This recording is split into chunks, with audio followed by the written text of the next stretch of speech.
Go. I want to say nothing. Where Mondays can be black, but turn to purple. Join Climbing the Pocket and Daily Norseman Productions as they present CTP Mondays.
Forness and Deshawn Vaughan as they talk your Minnesota Vikings with you, the fans.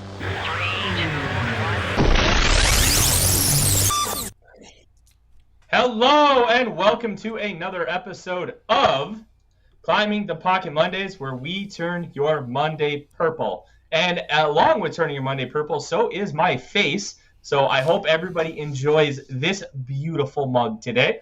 My name is Tyler Forness. I am your co-host here this evening, and with me, as always, is Deshawn Vaughan. Deshawn, how are you, my friend? Hey, man. I'm tired, bro. It's been a long weekend, but we are here to talk some football right now. We got some energy for this next hour. Yes, we do, and we are going to save a lot of the season preview stuff for next week, where, breaking news, we are going to have, from Purple Daily and Score North, Mr. Phil Mackey on to break down all that is Minnesota Vikings football, and it is going to be a really fun time next week, so make sure you tune in. But we're going to stop talking about next week right now because we have a lot to get to here this evening. Jeffrey, Anthony, love seeing you guys in the comments already. We are going to get to your question, Jeffrey, on who's playing tight end week 1 here in a little bit, because we're first going to start off by talking about Irv Smith Jr.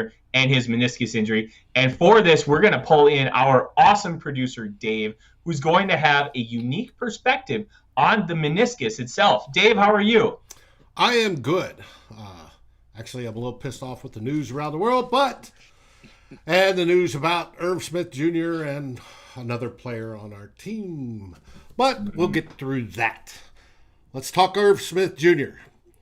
Absolutely. And one of the reasons why we brought Dave in here is, one, he's a very intelligent man, but two, he tore his meniscus in 2015. So he has a little bit of insight. Deshawn is in nursing school right now, and he is currently learning about all that is the human body. So being that these two have both experienced it and are in the medical field, we're going to be able to provide a different perspective than a lot of other shows and podcasts that you might be subscribed to.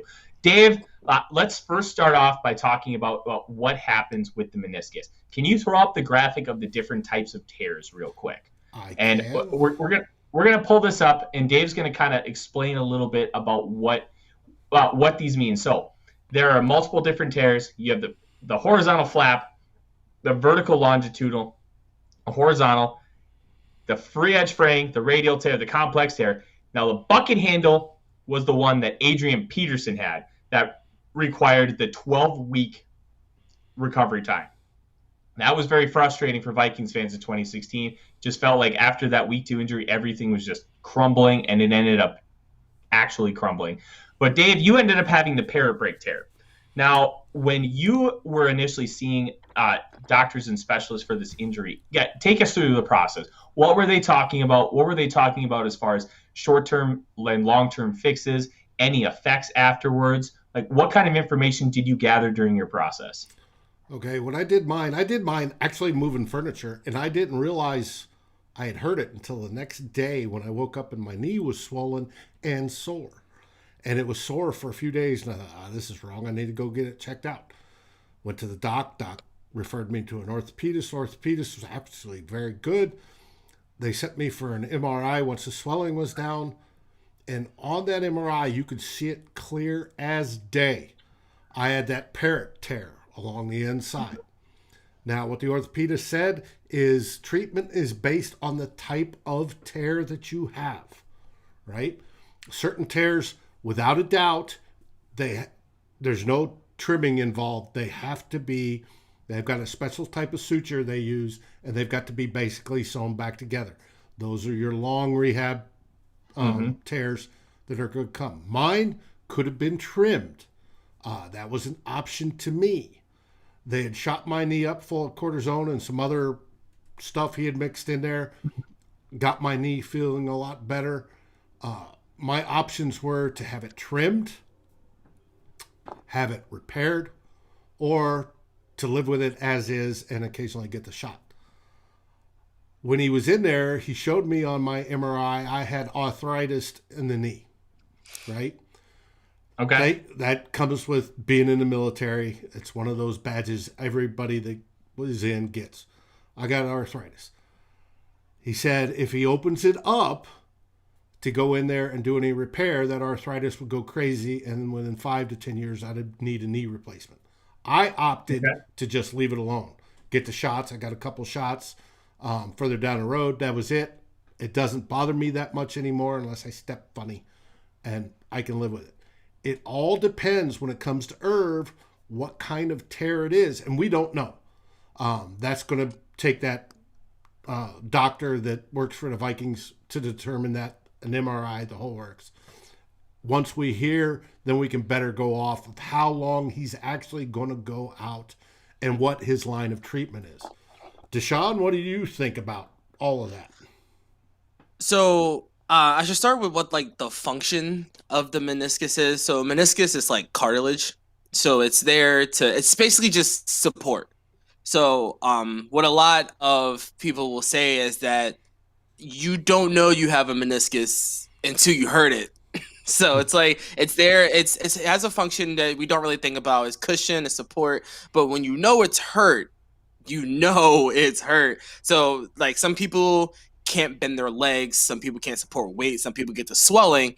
So in Irv's case, like you said, if he chooses this trimming, if he chooses to do the trimming, there is a chance that maybe 3-4 years down the line he could be suffering from severe side effects. So in his case, depending on how bad it is, because like you said, some of the tweets that were put out from the people trying to find out when he was injured, they couldn't find anything. So it could be super minor. Who knows? And maybe a trim is really all it needs. And when we say trim, what we mean is that when there's a tear in there, instead of them repairing it, they take out the damaged part. So that part of the meniscus is completely removed out. So you're just missing a part of your meniscus. It just doesn't hurt anymore after a while. As in this diagram right there. Right. Yep, and you can see as you're looking at your screen, left side, the top is the damage, bottom is it cut out, and on the right side, it's stitched up. So what that leads to is over time, less support, less cushion. So and then as you get older, as you know, your body gets weaker, that's going to lead to some issues. So I think Irv should take the 6 to 8 months if he's given the two options. I think that's what he should do. Interesting enough, Mike Zimmer earlier said that he was never told about a 6 to 8 month recovery time in his press conference.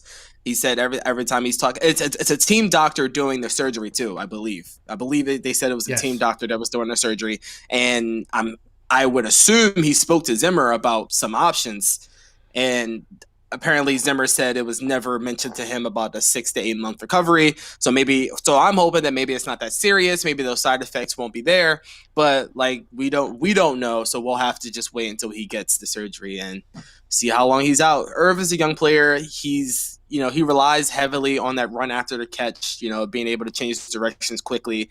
There's really, one season, it sucks, but no need to risk the rest of your career. If he gets that option for the 6 to 8 month recovery time, we'll just have to bite the bullet. And I think he should think of himself first and his longevity. Well, it just sucks that he was due such for a breakout season, and we were all excited about it. And the timing is typical Minnesota Vikings. So, yeah, absolutely. It is incredibly typical Minnesota Vikings. And I think one thing that I want to talk about here as far as the meniscus repair before we move on to how the Vikings as a personnel move are going to deal with how they handle Irv Smith Jr. here moving forward. I remember we talked pre-show, Dave, about if you do the trim, it accelerates everything. Mm-hmm. Now, here's my question for both you and Deshawn. Have you guys heard of, I know that they can regrow cartilage. Is there a procedure down the line for someone like Irv Smith Jr. if he does the trim where he can regrow some of that cartilage and give him that extra support, or even something that he could do in the off season? Because I feel like when we're talking about the trim, that is something that can be considered, and you can do the short trim fix now, and then off season you take some time in like January, February, you regrow the cartilage. Takes anywhere from like 6 weeks to 6 months, however that is, and you can salvage the season and really make sure long term the man is set for the rest of his life. So I feel like, Deshawn, being that you are in the medical field, and Dave, you have experienced this and you already have arthritis in your knees, I was wondering if you guys had heard anything about if that's a possibility. I would love for it to be. I'd love for him to be able to squirt something in there and have it all fresh, brand new, baby fresh. But that's Star Trek future stuff as far as I know. So yeah, I don't work in the sports medicine world. So the sports medicine world is way beyond its time. Like the things they can do are absolutely insane. The progress they've made on ACL tears, making those less than a year recovery, absolutely insane. So it wouldn't surprise me if they had something that if a player chose to get a shave, that they can like cushion that blow for, long term. But I think as of right now, they would go with the more traditional cortisone cushion thing so that he's not really feeling the pain. So what would happen is Irv Smith, if he was to get a shave, he could probably enjoy the next, 6 to 8 years of his career and play just fine. But after it, and also cortisone has long-term effects. So you're on cortisone for a long time, it starts to mess with your body. He would probably end up needing a knee replacement after he retired. So now I hope there is something like that in the sports medicine world. But usually sports medicine kind of relies on that, like you're good game day, but you kind of suffer afterwards. And if he were to play, I think that would be his case for a little bit. Eventually, he would be fine for a little bit. Down the road, he's gonna start to feel it. And we know how Sam Bradford's knees degenerated over time. Yeah. It could be the same thing. It could accelerate that sort of process. I would think, just like the doc telling me it'd accelerate my arthritis, which grinds the joints and it makes it painful, just as, because. Yeah, we saw what happened to Todd Gurley. Todd Gurley had the arthritis in his knees, and he just was never the same. Yeah, absolutely. And now that we have gotten the medical side of it, let's move on to what we are really experts in the football side of how this is going to affect the Minnesota Vikings. Now, let's approach this, Deshawn, like Irv Smith Jr. is going to be out all season because otherwise you're just looking to deal with 1 to 3 games. That's very manageable. You're going to have to adjust a lot of things, but it's manageable. It's a very short time frame. So Irv Smith Jr. is out for the season. That we have Tyler Conklin, who Raymond says it is Conklin time. Will he be ready to go week 1? He very well could be. He was back on the practice field today in a limited capacity, which is, a step forward. He was back on the practice field. So there's been some chatter. Our friends at Score North have been talking about Zach Ertz as a possible trade candidate. We have cut down day. Everybody has to be down to 53 men on their roster by tomorrow at 3 p.m. Central. What is your first inclination of how to handle this? Are you looking at a trade right away, maybe a David Njoku, maybe call up Tampa Bay and see if you can get a Cameron Brate or an OJ Howard, because they have 3 tight ends. It's just an abundance of riches down there in Tampa Bay with the skill position. How would you want to approach this if you're in Rick Spielman's shoes? So in the group chat, man, Matt and Miles got on me about this one. I think the Vikings offense is going to be fine without Irv Smith. So I say that because if we're being honest, Irv Smith largely has been misused the last couple of seasons. They really haven't used Irv Smith to the fullest of his potential, and the offense has been fine. So what I would do, I send Tyler Conklin out there and see if he can do what Irv Smith was doing previously. Because you're not losing anything from the offense. You're just not really gaining that thing that we thought was going to take them over the top. So the offense is still going to be, I think they were 4th or 5th in efficiency. They were like top 12 in points scored or something like that. You're still going to have a good offense. You're just kind of missing that piece that we thought would take it over the top. So I would go the first couple of games with just Conklin, and then I would probably on waiver wires pick up someone who's a capable blocker. That would probably be my first move, is to find someone who can block so we can still run our offense from that 12 formation. And if it doesn't work, if we start to see those holes in Conklin's game where he can't be a red zone target, where you can't rely on him to get you a first down, that's when I start to look at people like David Njoku, Cameron Brate.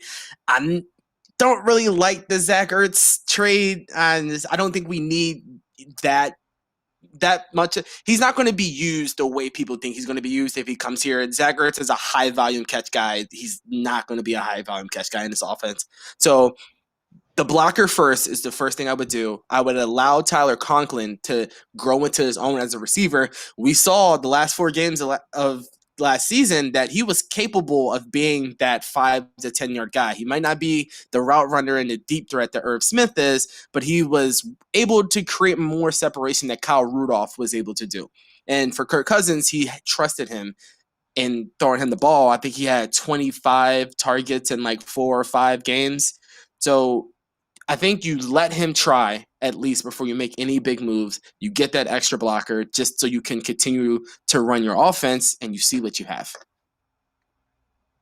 Okay. I don't necessarily disagree with the thought process. I think the Vikings do need to be a little bit more aggressive in trying to acquire a guy if Irv Smith happens to be out for the season. I think it's a layered conversation, Deshawn, because I think in a vacuum, you're right. You just kind of roll with your guys. But we're not in a normal-esque season for the Minnesota Vikings. We're in a season where if they don't perform, Rick Spielman and Mike Zimmer could both easily be gone. And we've heard the Wills talk about how they want continuity. They want the Pittsburgh Steelers. Well, at the same time, they have gotten a very long leash, and they have not gotten a lot of great results. They have 2 playoff wins. They have 3 playoff appearances since 2014. We're not talking about a stellar resume here. And it's very difficult if you're ownership to say, hey, why should you keep your job? Well, hey, that we had this injury and this injury and this injury. Well, you had 25 draft picks in the last 2 years. Where's your depth? And the answer is, quite frankly, their depth really isn't near what it should be, considering the amount of resources they have put into guys that will be depth players. And I think that's an avenue we haven't really talked about a lot yet. I think Tyler Conklin being able to step up into that tight end 2 role is something that's really good as far as building your depth. He's a 5th round pick. I know Joe in the chat mentioned David Morgan. It would be nice to have a David Morgan right now, wouldn't it? A guy who can run like your 5 to 8 yard routes, and he's going to be a dominant blocker from the tight end position. I think those things are all really good. Yeah, Dave, you're right that Morgan has been out of the league, but I'm just talking like the concept here. The concept of, hey, it'd be great to have this kind of guy. This regime, and we talked about it last week on In the Huddle, this regime needs to win. If they don't win, we're probably going to lose their jobs. It's Zimmer first and then possibly Spielman. The tough part is with probably Cousins gone after the year, you don't want to replace your starting quarterback, your GM, and your head coach all at once because you're probably going to hit on one of the three, maybe two if you're lucky. Asking to hit on all three is a mistake. And they have to really try and go all out, kind of like they did in 2016. I don't know if you necessarily need to make a panic move and get Zach Ertz because Deshawn, you make a good point. He is a high volume catch guy. I don't know how he would transition here, but based on his skill set, you have him kind of like as a big slot and kind of like how Kansas City uses Travis Kelce. I don't think they're the same player, but you utilize them similar. You line them up in line. You can do a little H-back. You can use them as a big slot, get them in mismatches. And I think Kirk would really like that type of player because Irv Smith can be that guy, but he hasn't been used that way yet. Kyle Rudolph was not that type of player. And I don't think that there was a rapport between the two in order to really justify any kind of relationship moving forward. Now, if you bring in a guy like Zach Ertz, how quick could they build the chemistry? Would he be a big enough part of the offense to warrant probably having to spend a day 2 pick? You're talking a second or a third round pick for Zach Ertz, who's on the last year of his deal, who's 30, about to turn 31, and he declined a little bit last year. And there's a reason why Dallas Goedert is going to be the number 1 guy at the tight end position. So I think a guy like Njoku would make some sense. Cameron Brate or OJ Howard from Tampa Bay. You could maybe try and get David Fells from the Texans. They'd probably take a bucket of fried chicken for him or like a nice Virginia ham, just something. And the Texans are just they need to contract them like they were going to contract the 2001 Expos and Twins and just start over with the Oilers. Like that's how bad that team has been run. So I think there's a lot of different routes. You could also talk about free agent cuts. And I think there's going to be somebody there. We've already seen a few good players get cut that were a little bit of a surprise. And I think that would make it interesting as far as moving forward. But I think we're in maybe we're in a little bit of a disagreement. I think you really want to roll with these guys. I think if it's a short-term thing, we roll 100%. If it's a long-term thing, I think the Vikings, where they are at, have to go get somebody. Yeah, but I think Mike Zimmer, he said it very reluctantly in his press conference that we might have to roll out a little more 3-wide, a little more spread. And I think it could finally work. And I think because we have improved pass blocking, maybe there's a chance we can become that drop back team. Now it wouldn't be consistently because I don't think Mike Zimmer couldn't watch that all game without. He would have an aneurysm, man. An aneurysm, right? So I think so. When it comes to the wide receivers and what we saw in preseason, I think because they were horrible. Like there's really KJ, the last game, KJ made some good catches. I think ISM made some solid catches. But what we saw in preseason isn't really what they're going to be asked to do in the regular season. The essence of what makes the Minnesota Vikings offense good is that you need all 11 guys to stop Thielen, Jefferson, and Cook. You need 8 men in the box to stop Cook. You need 2 on Jefferson or Thielen, or one of them are going to eat you up all game. So when you get into that spread look, when you have guys like KJ Osborne and ISM, they're going against cornerback 4s and 5s. They're not going against good players. So when they were going out there during the preseason, they were starting games as the wide receiver 1 or the wide receiver 2, and they weren't doing too well. They're not doing that anymore. They're now maybe the 4th or 5th option on the offense. They're not really being paid attention to. And then you have someone like D.D. Westbrook, who's now on track to play week 1, who can beat those 4th or 5th guys probably in his sleep. So the spread offense, now that we will probably play at least a tad bit more of it now that Irv Smith is out, we'll probably play a tad bit more the first couple of weeks. Even if we do make a move as the guys are getting acclimated, we'll play a little bit more spread. I think it has a chance to be more successful in years past, especially if the pass blocking can keep up. So here's the counter to that, because I think a lot of what you said makes sense. You utilize a little bit more passing elements, and the defense does really have to key on 3 specific guys. But one thing I worry about is if one of them gets hurt. Alexander Madison's probably about 80% of Dalvin Cook. He's a very capable guy. He can be a starting running back in this league. He's just not incredibly dynamic like Dalvin Cook is. If Justin Jefferson or Adam Thielen goes down for any extended period of time, you're counting on D.D. Westbrook coming off an ACL tear. And Westbrook was an okay 2 for a little bit for the Jaguars. He's nowhere near capable of what the other 2 guys are. And I think one thing I posted on Twitter about today was if the Vikings end up using a lot more 11 personnel, I really am curious how much from the Sean McVay zone offense they're going to use. Are they going to do more inside stuff? When they go wide, are they going to be utilizing multiple tight end sets? But the one thing that really makes that McVay offense cook is how incredibly good their blocking is from their wide receivers. Cooper Kupp and Robert Woods are like 2 of the top 10 blockers per PFF in rush blocking. And they're just fantastic at it. Robert Woods is probably the best one in the league. Van Jefferson, who's projected to be their wide receiver 3, is no slouch at it either. So I think that's one element that can't be overlooked and overstated when you talk about how this offense might transition out of that 12 personnel base. And I wonder if Thielen, Jefferson, and D.D. Westbrook are going to be able to hold up good enough as blockers to really make that style of inside and wide zone thrive. And that would be my biggest question mark, not necessarily in the passing game, but how good are they going to be in run blocking? Yeah, I don't think I see Jefferson hold it up, man. That guy is still wiry out there. Someone's going to run through Jefferson. Yeah, I'll say this. Devonta Smith coming out of Alabama was a surprisingly good blocker, and he's more wiry than Justin Jefferson. So I'm not saying that he's incapable. One of the keys about blocking is utilizing your leverage. And I think Justin Jefferson's size, if he's able to bend down and dip that butt enough, he's going to be able to utilize that explosion from his legs, and he's going to be able to really utilize his leverage in order to take out cornerbacks and maybe even linebackers. I don't know if he can do it consistently. And like yourself, I would be a little worried about him too. But I don't think it's a 0% chance either. Yeah. That would be nice to be able to run out of both. But Absolutely. I think I tweeted earlier that the run defense that the Vikings are facing early on are very favorable. So I know the Bengals just went out and got B.J. Hill. He's actually a pretty solid. He's a big guy, solid run blocker. He can actually move a little bit. So now they have DJ Reader and they have B.J. Hill. The pass rushing from those 2 probably won't be super great, but they're like Michael Pierce and Dalvin Thompson, basically, just like a lesser version.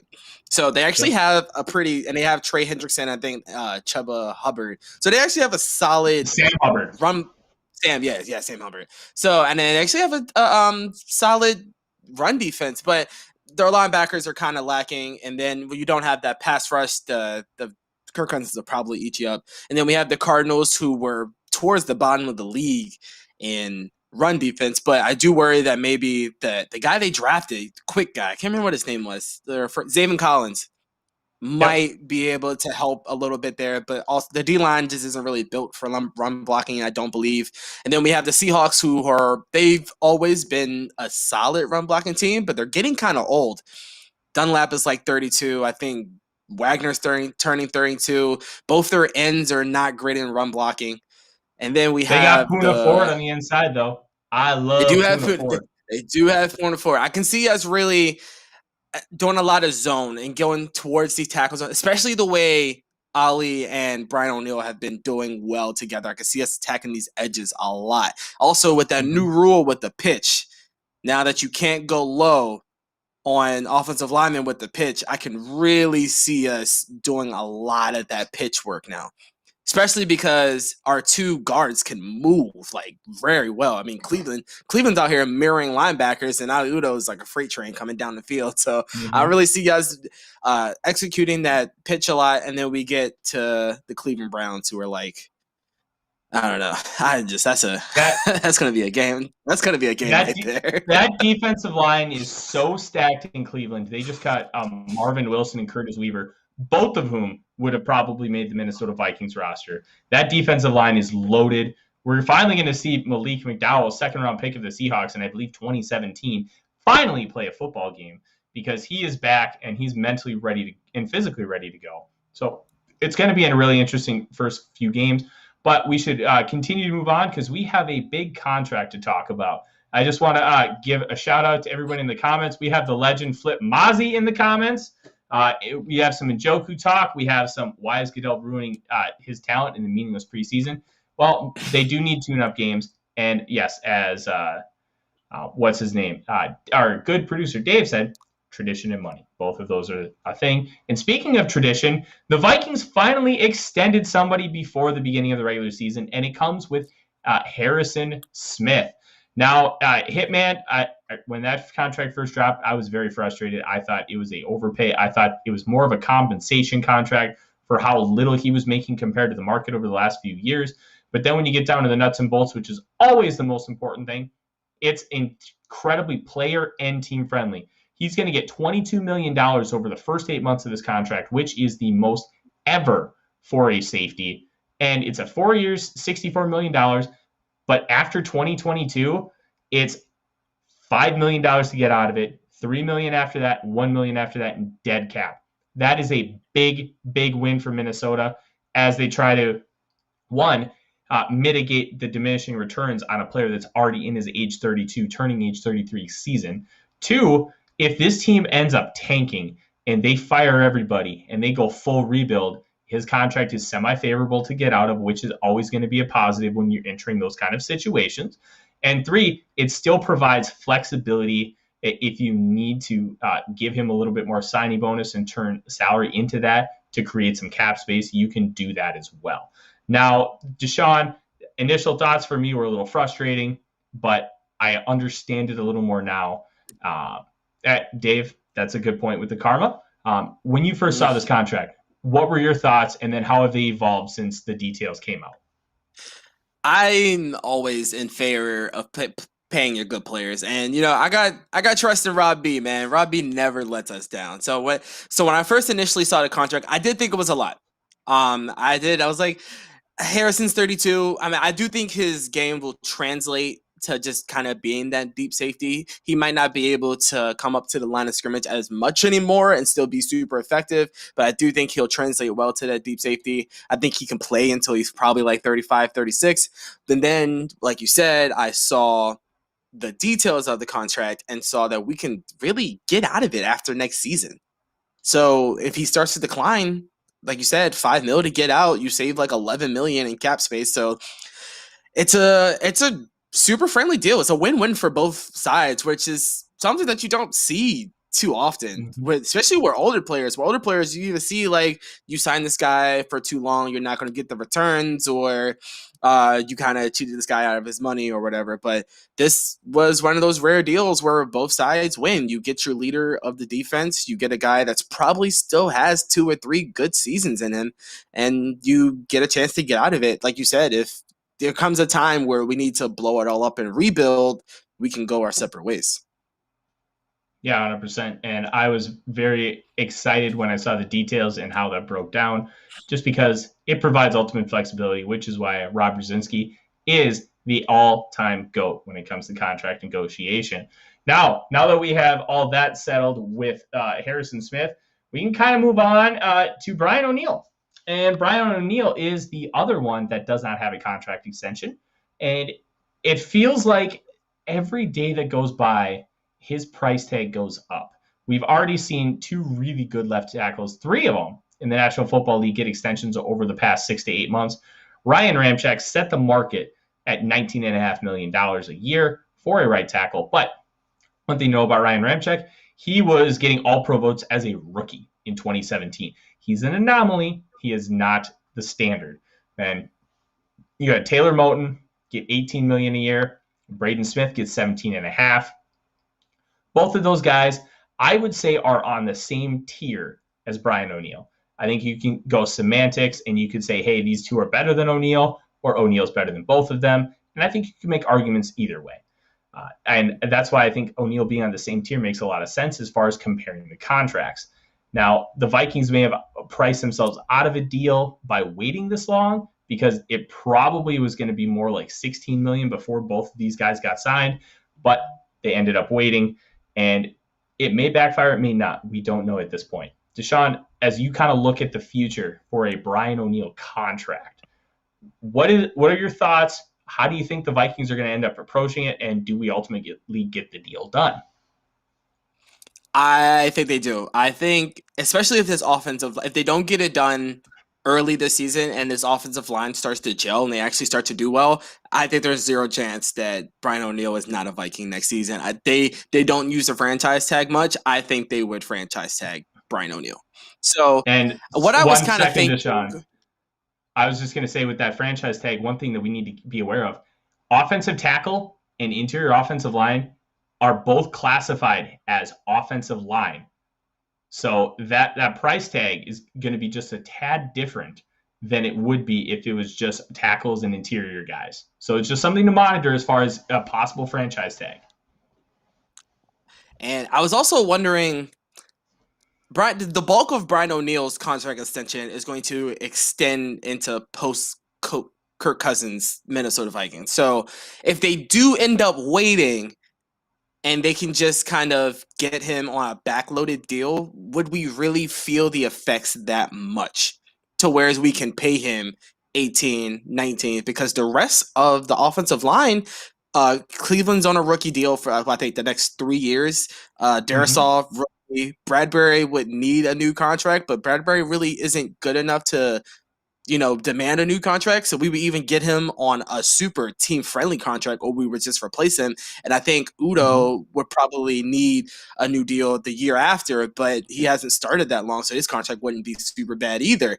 So if the Vikings do end up waiting and we just get Brian O'Neill on that 1 year with Kirk Cousins, it could become super manageable with the cap inflation, no more Kirk Cousins. It might not be as bad of an impact as we think. I agree. And one thing to really keep in mind as you talk about a backloaded deal, I don't think they necessarily have to do a backloaded deal, but they absolutely can, because right now you're sitting at about $15 million in cap space after the Harrison Smith contract. Being that you're at $15 million in cap space, you can give O'Neill more money now and not have to worry about it long term, because that money's going to roll over anyways. So you're going to be using the cap space either now or later. So it really depends on how Rob Brzezinski and the team wants to structure it. You can do it backloaded, you can do it front-loaded. Either way, I think the Vikings will be smart. They don't give more than $15 million in bonus money to anybody. The only two times they've done big money is Diggs got 15 and Kirk got 30. Now the reason that Kirk got 30 with that contract extension is so they could really spread it out and lower the cap hit for 2020. And I think that needs to be taken into consideration, because that was more of a cost-cutting measure than anything. Freddie, you're thinking James Wiggins, not Jermaine Wiggins, the former Vikings tight end. James Wiggins, 7th-round draft pick from the University of Cincinnati, is a free agent. I was a big fan of his coming out. It would be very interesting to see him come here. We'll see how that goes, because he is on waivers currently. Now, Brian O'Neill, I really hope that they figure out a way to get it done. He is, of all the offensive line resources you have utilized in the past 4 or 5 years, you can really only count him and Riley Reiff as true hits at this point. When you talk about, I'm trying to think of the phrasing, that the jury's still out on Ezra Cleveland, but he's trending to be a really good hit in the second round. The jury's still out on Christian Darrisaw. We haven't seen him play yet. The jury's still out on Wyatt Davis because he's only had a few snaps in the preseason, but he has looked good in them. I'll give him that. Garrett Bradbury, the jury's still out, and it's not looking good for him. He really needs to step up that pass blocking to show he can be a capable center. And when you take a guy in round 1 at that position, you're expected to come in and be good right away. The Packers picked Elton Jenkins. Look at him. Center, guard. They're talking about maybe left and right tackle. Eric McCoy down in New Orleans. Great. Freddie, that'd be awesome to get Jermaine Wiggins back here. Get a little shimmy in the end zone. I'm excited. And then the Saints then doubled down and they drafted Cesar Ruiz, who had a really good rookie season for them. Like when you draft a position like that, you really need him to hit. And the fact that Bradbury hasn't is a really frustrating part. But being that he's your biggest hit as far as an offensive lineman goes in the Rick Spielman era, it would be a mistake not to sign him. But they could also hold out. They could also wait and do a franchise tag. So I would not hit the panic button right now if they don't get him before the season starts, because there's still a lot that they can do. But I also wouldn't expect one during the season, because that's really not how the Vikings have operated over the course of time. That contract probably wouldn't come until January or February. Or if it doesn't happen, you're probably looking franchise tag. Yeah, and Dave just put in the comments that 16.82, which would be super manageable if that's something they did decide to do. Absolutely. And if you give him the franchise tag, hey, 16.82, but if you sign this long-term deal, we'll give you 17, 17.5, 18, and you can go higher from there. And I think that's going to be a big deal for Brian O'Neill. Now, as we continue to move forward into this regular season for the Minnesota Vikings, we had our final preseason game with the Kansas City Chiefs, and there were some tough parts and there were some really bright spots. And one that I really wanted to focus on that we talked about pre-show was Kellen Mond. Now, if you watched our 3 days of draft coverage where Dave and I were the Iron Men and we did all 18 hours, I was not a fan of the Kellen Mond pick. I did not like it. I thought he was not good at Texas A&M. He struggled big time, and he played a lot. We're talking about a 4-year starter with 47 career games, 44 of them starts, and it felt like he really didn't improve nearly what you would want to see in a guy who played that kind of that many games in the SEC, which is basically NFL junior at this point. And I will say I was impressed with him throughout the course of the preseason. His mechanics have loosened up. I said that he needed to have like an 8-hour massage, 8 hours in the hot tub, and then an 8 hours in the sauna, and then maybe add some oil to his joints like he's the Tin Man from Wizard of Oz. And then you can really start to see him really progress. He looks more loose. His footwork is more fluid. He's not as tense in his upper body. His shoulders aren't always like this. They're dropping a little bit. Sometimes they go back here, but it's hard to break old habits. Like we remember when Tim Tebow was trying to change his throwing motion before the 2010 draft. Like they were making such a big deal of it because when you're a quarterback, you're like in the course of a year you'll throw like 10,000 footballs, and when you throw 10,000 footballs, it becomes incredibly hard to change things about your mechanics because it's muscle memory, it's repetition. And Kellen Mond is kind of experiencing that right now, but we're seeing progress. And I think Andrew Janocko has done a really good job of getting him more loose, more comfortable. And you could see progression from game 1 to game 3. I don't think he was great against the Kansas City Chiefs. He bailed the pocket too much. He didn't make great decisions every single time. That throw and the interception to Zach Davidson was really bad. It was not a good throw. Davidson had some fault in there, but that was a bad throw by Mond to an open receiver in a relatively clean pocket. You have to make those throws. But he did show a lot. He showed that he was able to make full field progressions. He was able to make crisp, clean throws from the pocket, good decisions, throws that you would expect your starting quarterback in the National Football League to make, and he offered some running ability. I think his progression over the first 3 games is incredibly promising. I still don't want him even touching the field unless it's a disaster season in 2021. Give him the time he needs to develop, and I think you could have something here. Freddie, I appreciate the love. Thank you very much. It was a lot of fun, and I'm excited to do it again. Deshawn, what have you seen from Kellen Mond? I know we have had our differences in our conversations about the first-year quarterback from Texas A&M. Are you seeing kind of the same things I am, that you're seeing some really nice progression from game to game? I am. I think each game you saw him do a little bit more. The fourth quarter of that Chiefs game, which I actually had to go back and rewatch, you saw him do that drive at the end that looked really nice. So my only thing is the Kellen Mond that we see on the field with the players that are there would probably be completely different than what we would see Kellen Mond with the starters. And this might be a bad idea. I think Mond should be QB2. I think you leave him in there at QB2 because he offers abilities that are hard to defend. Now, of course, he can't make Kirk Cousins throws. He can't make those. I mean, we haven't seen him do it, but I don't think he's making Kirk Cousins throws consistently. But you can supplant that with option plays with Dalvin Cook. You know how crazy option plays with Dalvin Cook. That's insane. You give him better pass blocking than what they were able to, because pass blocking kind of broke down a little bit. We had that one first game where Blake Brandel was pretty okay and the pass blocking held up through the entire game, but against the Colts and against the Chiefs, you saw guys start to break down a little bit and start to give up pressures, kind of forcing him on out of the pocket. If you can offer him a stable environment, now, I'm not saying that he could survive several games. If Kirk Cousins goes down with a long-term injury, I think the season is done.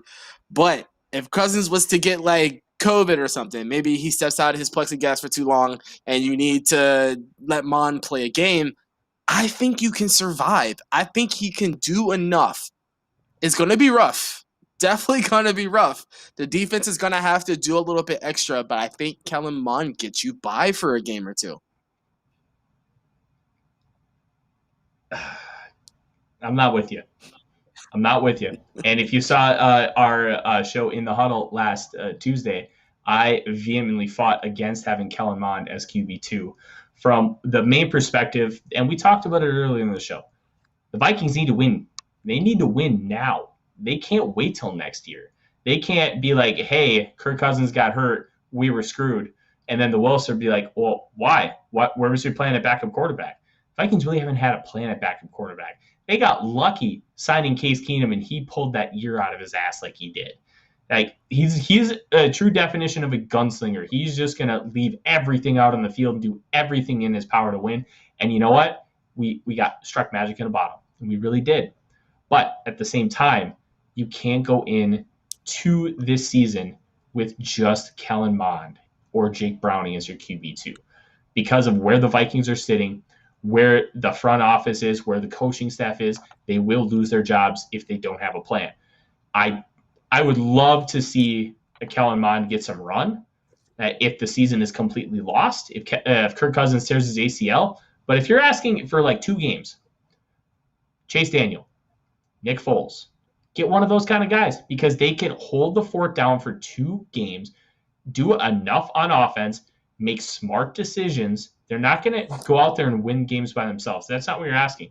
Within the context of your offense, with your great defense, let them do enough. Just like Chase Daniel did a couple years ago when Trubisky was out at Soldier Field. Chase Daniel didn't win that game, but he did just enough. He did just enough. He made a frustrating game. It was, but you had to remind me. That was ugly.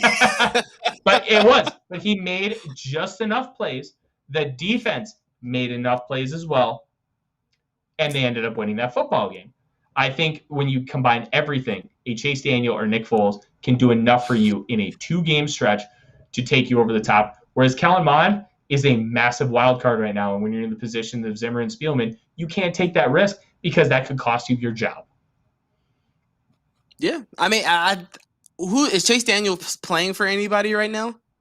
He is a member of the Chargers, and with the emergence of Easton Stick, I would not be surprised if Daniel gets cut. He would probably cost about $1 million, $1.5 million to bring in as a backup, and you could do it after week 1 and not give him a guaranteed contract. So we're not talking about paying a guy like $5 million. This isn't March and April when you have to pay that kind of backup that money. If he's available, you can probably get him for vet minimum. Your gap hit might be an extra like $400,000, and that's really not a big deal considering you have that kind of insurance policy. Yeah, and I saw Foles is with the Bears, right? Yep, they have given him permission to seek a trade, I wouldn't be shocked if they can't find a trade if he just gets cut. Yeah, okay, I can see it. So Foles, I don't know if I'm sold on the Foles thing. Chase Daniels, maybe. I think Chase Daniels is a little bit more mobile where he can do more. I still think you still go to that game plan where it's just don't lose us the game. Like, we don't need you to go win the game. We need you to not lose us the game. And I think you still go to that with Foles and Daniels. And I do agree that if you're trying your hardest to just not lose, your best bet probably is Foles and Daniels, because those guys are vets. They know how to not make mistakes. As with Kellen Mond, he's a rookie. You're going to get those mistakes regardless. Mm-hmm. But I still think... Go ahead. I still just think that what Kellen Mond can do, that extra oomph, can add an element to the offense to where maybe you don't always need to have him make those complex throws. You can simplify the offense. You can do simple things. You got Jefferson and Thielen that make simple things explosive. And then I think his legs really are the difference. Even though I felt like he didn't use them, he used them some. But Kellen Mond is fast, and he's not super agile. He's actually kind of stiff when he runs. But boy can move, and he has some acceleration too.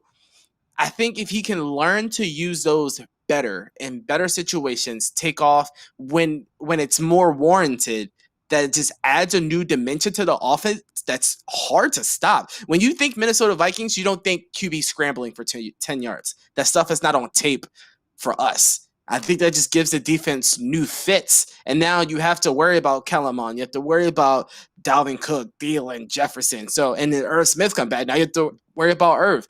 I think that new dimension would be enough to carry us for a game or two. I believe. As long as he doesn't go out there and throw those Davison passes and lose us the football game. My big thing is I'm just worried that he's not ready enough. And being that he's not ready enough, you could destroy him. But we've seen it with other guys. They were just put in way before that they needed to, and then all confidence was shattered. And I think you need to be careful because Kellen Mond wasn't a first-round guy. He's a project. He's a third-round guy. And to address Flips in the comments, you're not paying $400,000 for him. You're paying about $400,000 more than what that 53rd guy would be making on the roster. So you would only be adding that much extra to the cap. And I think being what you're going to ask these guys to do, I think that Chase Daniel can play smart enough football to win you a game or two. And I worry about that with Kellen Mond, and that's my biggest argument. You're just asking them to not lose you the game, as you said, Deshawn.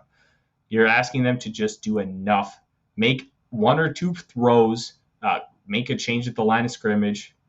Simple stuff that veterans are really good at knowing how to do, especially a guy like Chase Daniel, who has backed up some of the greats in the National Football League. And there's a reason why he's made $46 million as a backup quarterback, because he's a stalwart veteran. He's incredibly knowledgeable, great with the clipboard, and he can come in and win you a game when you need it. Yeah, I agree. I definitely. Kellen Mond definitely gives you that added risk of more mistakes, for sure. And I think that's the big thing when we have the conversation about these guys needing to save their jobs. But we are running out of time, and we need to get to our player of the week for this last week. And Deshawn, I will let you go first. Who is your player of the week for the Minnesota Vikings? Player of the week is the big man back in town, Everson Griffen, coming in and settling his scores. He apologized to Zim. He was seen on the sideline talking to Kirk Cousins, just cutting it up. And then he comes in on his first third down and he gets a sack. Now, I think the best part of it all, the sack, the pressures, it was all great. He caused DJ Wonnum's sack, so really probably should have been 2 sacks because if Griffin's not there, Wonnum doesn't get that sack. He's still jumping off sides like old Everson Griffen, man. He has not changed. He's the same guy. He's coming off sides. He's costing us 5 yards, and then he's cleaning it up with a sack. I love it. He's back. Now, one thing that's interesting, Wonnum and Weatherly, I know Wonnum had the sack, but Wonnum and Weatherly both did not do great, neither in pass rush or run defense.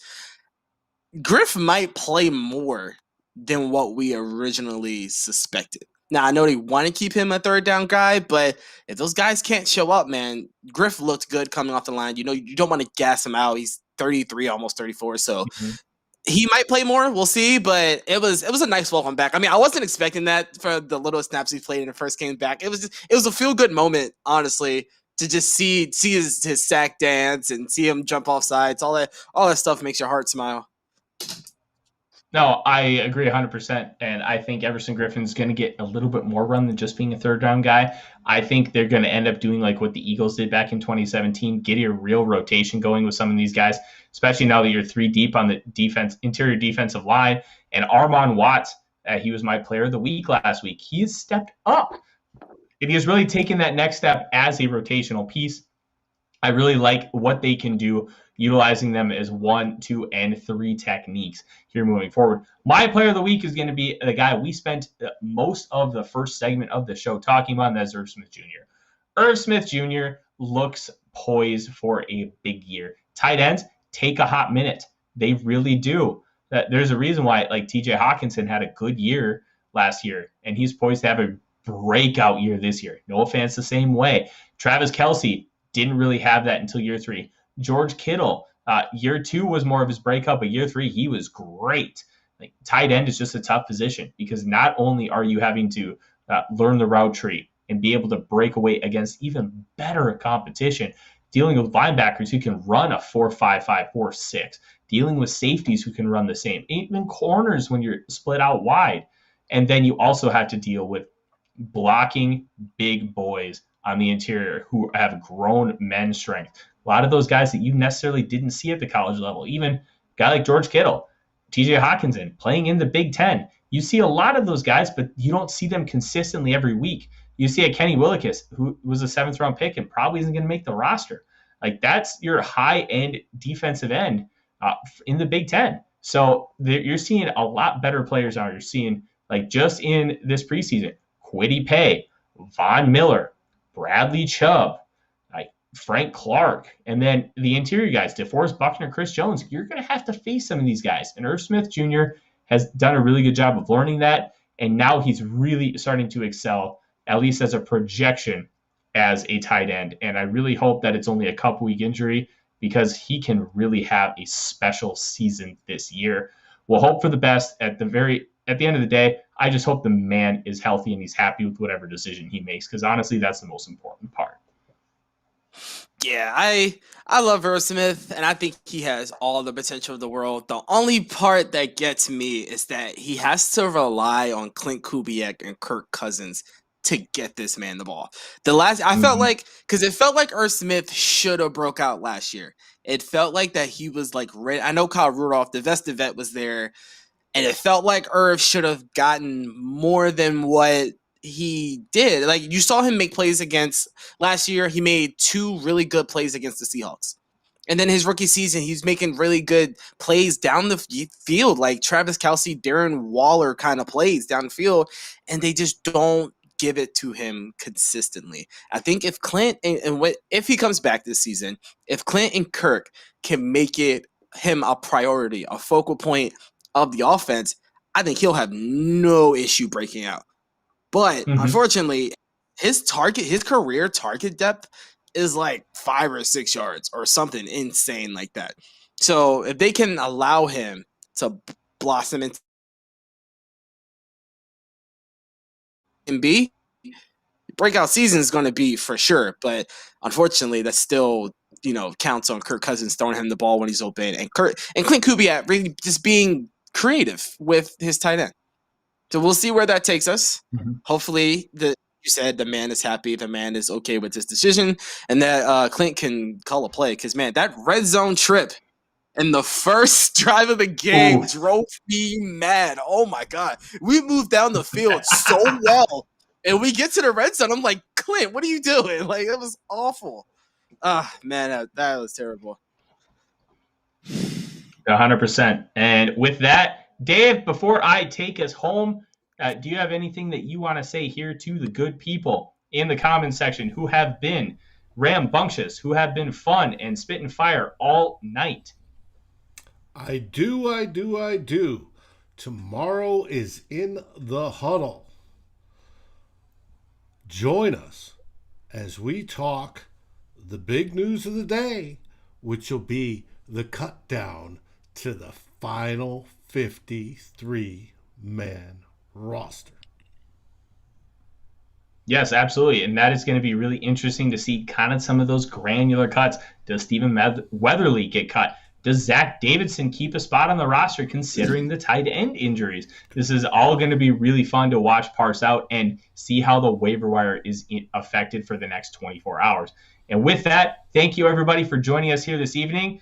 Don't forget, next Monday, Labor Day Monday, tune in friend of the show, friend of the network, Score North, and Purple Daily's Phil Mackey will be on to talk Minnesota Vikings season preview with myself, Dave, and Deshawn.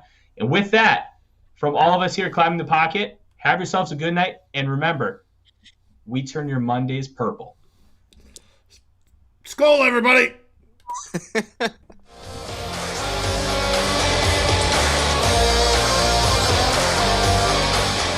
Thanks for watching.